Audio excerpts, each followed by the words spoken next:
Long ago, in the age of samurai and warring clans, two legends walked across Japan. The first was real. He wore plain robes, carried himself humbly, and blended into the crowd. A farmer, a monk, a traveling peddler. To the eye, he was unremarkable. Yet behind the mask of ordinary life, he was a spy, an infiltrator, a man trained to survive in silence. This was the shinobi, the true ninja. The second was imagined. He wore black from head to toe, his face hidden by a mask. He crouched on rooftops, moved without sound, and struck like lightning before vanishing into the night. This was the ninja of legend, the phantom warrior who lived not in fields or villages, but in the stories people told. Two shadows, two very different truths. The shinobi's assignments were practical, calculated, and often unglamorous. He gathered intelligence, mapped enemy fortresses, slipped letters filled with false information into enemy hands. He set fires to food stores, stole enemy banners, and disrupted supply lines. His work could turn the tide of a battle, but it was not glorious. It was quiet, dangerous, and often thankless. The legendary ninja's missions, however, were the stuff of theater and myth.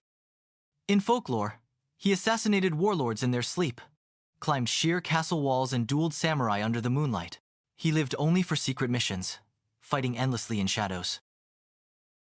Where the real shinobi specialized in patience and subterfuge, the mythical ninja specialized in spectacle.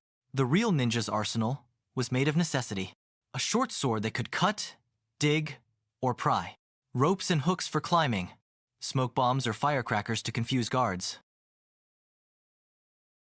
Even farming tools, sickles, staffs, wooden and mallets were pressed into service. Weapons were multi-purpose, chosen for utility, not flair. The folklore ninja wielded weapons that were closer to magic than steel. His throwing stars were said to kill from impossible distances, though in truth they were mostly distractions. In stories, he carried exotic blades, chains that could snare any foe, and tools that seemed limitless. To audiences, his weapons weren't tools. They were symbols of mystery and power. In reality, the shinobi's clothing was designed to blend in, not to stand out. He dressed as a monk, a servant, or a farmer. Whatever disguise would let him pass unnoticed. At night, he might wear dark blue, brown, or gray, colors that merged with the natural world. The famous all-black outfit would have made him too obvious in real life. But in folklore, the black suit became the defining image. Hooded, masked, and draped in darkness, the legendary ninja looked like the embodiment of shadow itself. This image was born in kabuki theater, where stagehands wore black to be invisible. Playwrights turned that trick into character, and suddenly the ninja was a ghost, walking unseen in plain sight. The shinobi's training was grounded in survival.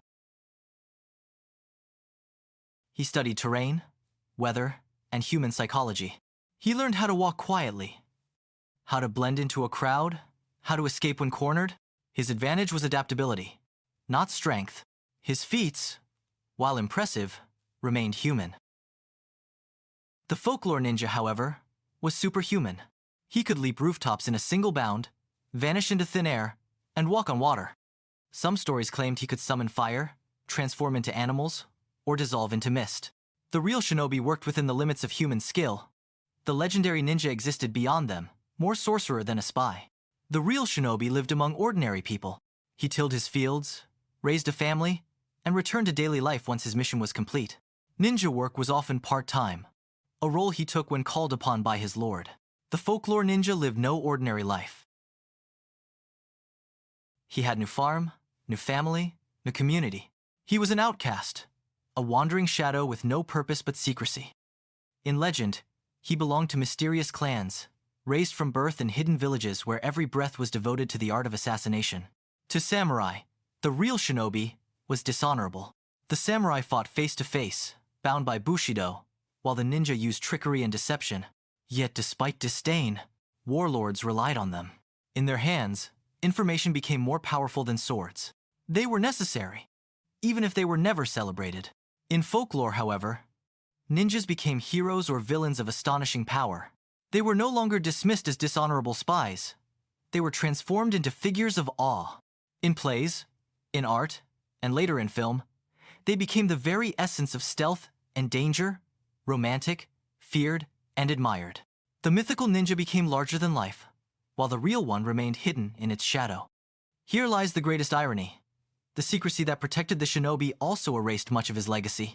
Few records of real ninja missions remain, clouded by rumor and propaganda. The true stories faded, leaving space for imagination to take over. And imagination created a different shadow, one that lived forever. While the shinobi's deeds went unrecorded, the phantom warrior of legend was painted in woodblock prints, staged in kabuki plays, and eventually reborn in comics, novels, and movies. The real ninja was forgotten. The legendary ninja became immortal. Yet both shadows remain important. The real shinobi shows us the pragmatism of survival, that wars are not won only by strength or honor, but by intelligence, patience, and cunning. He was a man of flesh and blood who worked quietly in service of his lord, risking his life without recognition. The legendary ninja, meanwhile, reveals the power of imagination. He embodies mystery, freedom, and the thrill of the impossible.